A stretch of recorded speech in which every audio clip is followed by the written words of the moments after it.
We provide you the platform to turn your dreams into reality. Give wings to your aspirations with KR Mangalam University. Rahul Gandhi की voter अधिकार यात्रा के दौरान प्रधानमंत्री मोदी को अपशब्द कहे जाने के मामले ने तूल पकड़ लिया है। जाहिर है चुनाव नजदीक है और बीजेपी इस मुद्दे को हाथ से जाने नहीं देना चाहती। इसलिए प्रधानमंत्री के अपमान को मुद्दा बनाकर बीजेपी के कार्यकर्ताओं ने पटना में कांग्रेस के प्रदेश कार्यालय पर जमकर हंगामा किया। मामला तब तनावपूर्ण हो गया जब बीजेपी और कांग्रेस के कार्यकर्ता आमने सामने आ गए। इसी पर है हमारी एक खास रिपोर्ट।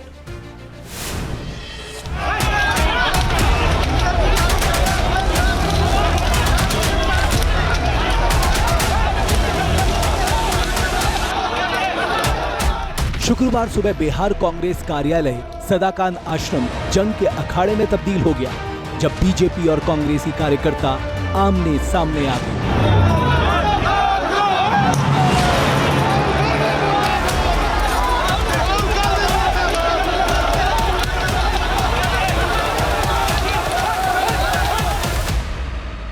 प्रधानमंत्री मोदी को अपशब्द कहे जाने का विरोध करने के लिए जब बीजेपी कार्यकर्ता सदाकत आश्रम पहुंचे तो उनकी कांग्रेस कार्यकर्ताओं से झड़प हो गई। इस दौरान दोनों तरफ से लाठियां और ईंट पत्थर चलते दिखे।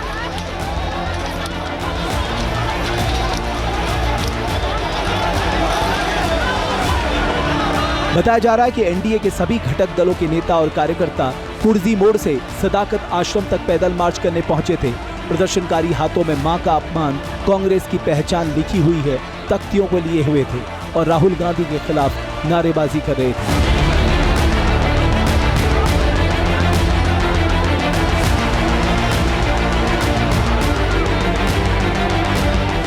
प्रधानमंत्री जी के माता जी का अपमान पूरे देश का अपमान है।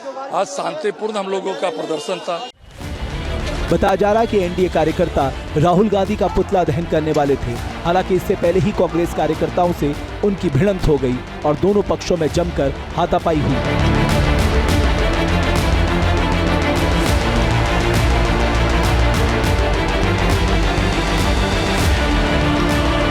इसके बाद कांग्रेस कार्यकर्ताओं ने सदाकत आश्रम के अंदर से प्रदर्शनकारियों पर पथराव शुरू कर दिया। इस बीच एनडीए के कार्यकर्ता भी उग्र हो गए और उन्होंने कांग्रेस ऑफिस के गेट पर लात और डंडों से हमला कर दिया।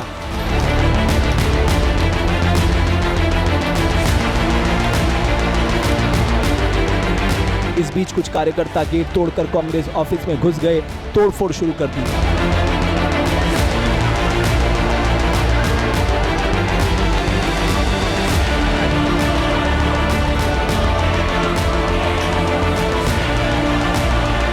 देखते ही देखते दोनों पार्टी के लोग आपस में भिड़ गए। दोनों के बीच लाठी डंडे और ईंट पत्थर चले। कई गाड़ियों में भी तोड़फोड़ की गई। बीजेपी और कांग्रेसी कार्यकर्ताओं के बीच काफी देर तक बवाल चलता रहा। इसके बाद पुलिस ने हल्का बल प्रयोग करके बीजेपी कार्यकर्ताओं को वहां से खदेड़ दिया।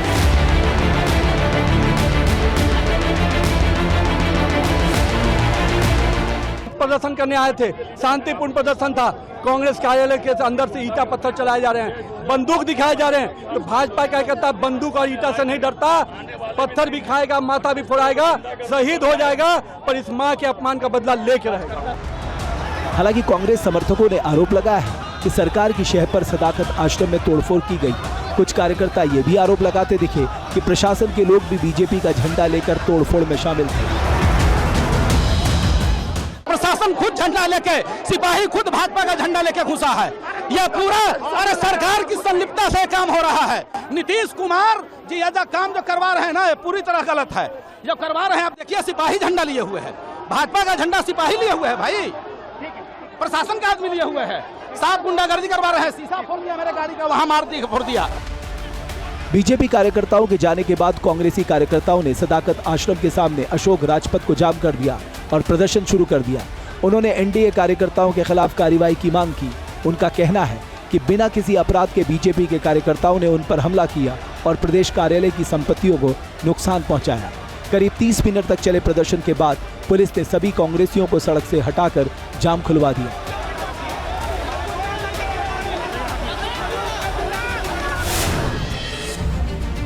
प्रधानमंत्री मोदी और उनकी मां को अपशब्द कहे जाने के मामले ने बिहार की सियासत में भूचाल खड़ा कर दिया है। एनडीए ने इस मामले में राहुल गांधी और कांग्रेस से माफी की मांग की है। इन सब के बीच प्रधानमंत्री को अपशब्द कहे जाने के मामले में दरभंगा पुलिस ने गुरुवार देर रात रिजवी उर्फ राजा नाम के युवक को गिरफ्तार किया है। आरोपी सिंगवाड़ा थाना क्षेत्र के भपूरा गांव का रहने वाला है। पुलिस के मुताबिक मोहम्मद रिजवी की पहचान वीडियो के आधार पर की गई है। बताया जा रहा है कि मोहम्मद रिजवी की पहले से कोई क्रिमिनल हिस्ट्री नहीं है। वो पेशे से पिकअप ड्राइवर है। इस मामले में बीजेपी ने पटना के गांधी मैदान थाने में शिकायत दर्ज कराई है। बिहार बीजेपी के प्रवक्ता दानिश इकबाल और कार्यकारी सदस्य कृष्ण सिंह ने राहुल गांधी के खिलाफ थाने में शिकायत दर्ज की है। यानी बीजेपी इस मामले को छोड़ने के मूड में नहीं दिखाई देती। बीजेपी प्रधानमंत्री मोदी के अपमान को बिहार चुनाव में एक बड़ा मुद्दा बनाने की कोशिश में जुट गई है। वहीं कांग्रेस भी बीजेपी पर हमलावर दिख रही है।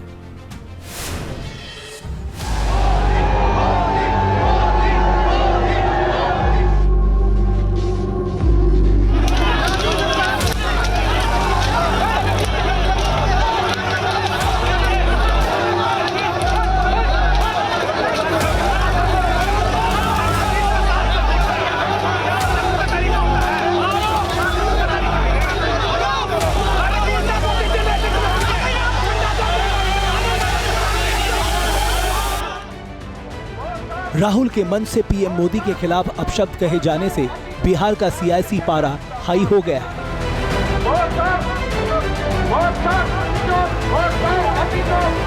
सोशल मीडिया से लेकर सड़क तक सियासी जंग तेज हो गई है।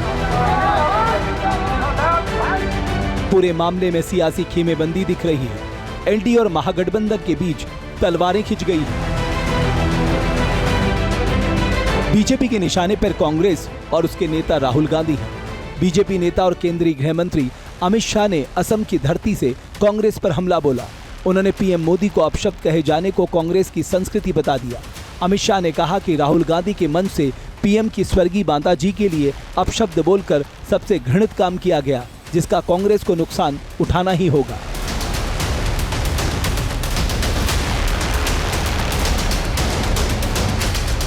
आज कांग्रेस के नेताओं को कहना चाहता हूं, जितनी ज्यादा गालियां मोदी जी को आप दोगे, कमल का फूल इतना ही बड़ा होकर खिलकर आसमान तक पहुंचेगा।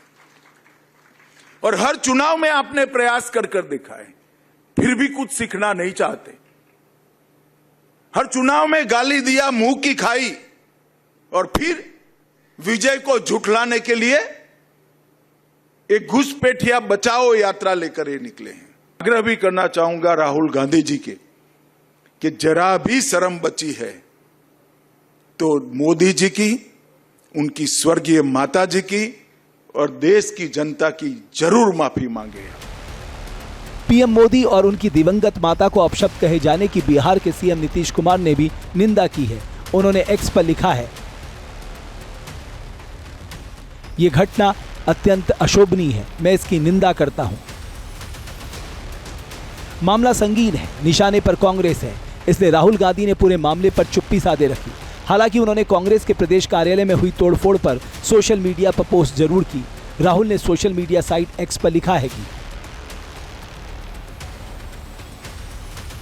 सत्य और अहिंसा के आगे असत्य और हिंसा टिक ही नहीं सकते। मारो और तोड़ो, जितना मारना है तोड़ना है, हम सत्य और संविधान की रक्षा करते रहेंगे। सत्यमेव जयते।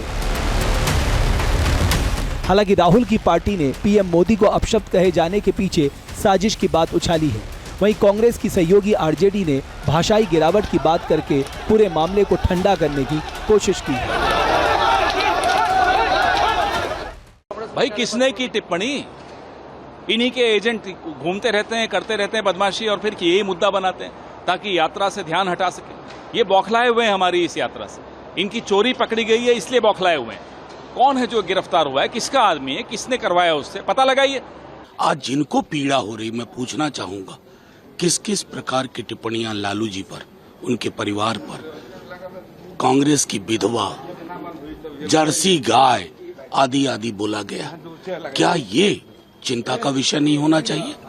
भाषाई गिरावट किसी के संदर्भ में हो, वो चिंता का विषय होना चाहिए। पूरे मामले पर बिहार के राज्यपाल आरिफ मोहम्मद खान का भी बयान सामने आया है। उन्होंने कहा है कि अमर्यादित भाषा का इस्तेमाल करने वाले लोग लोकतंत्र को नुकसान पहुंचा रहे हैं।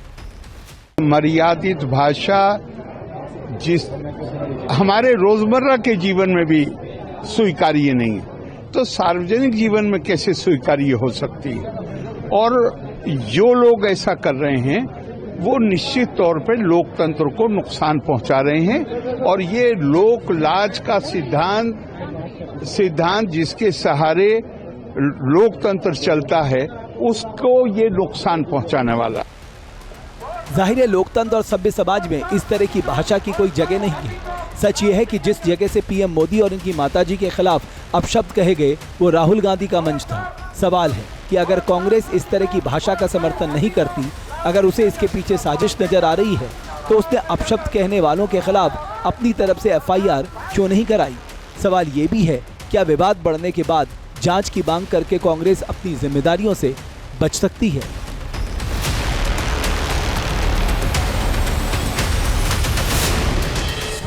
जहां भक्ति है हर शब्द में, कथाओं में छुपे हैं दिव्य रहस्य और ज्योतिष देता है जीवन को दिशा। धर्म से जुड़ी हर बातों को जानने के लिए हमारे चैनल स्तुति को सब्सक्राइब करें।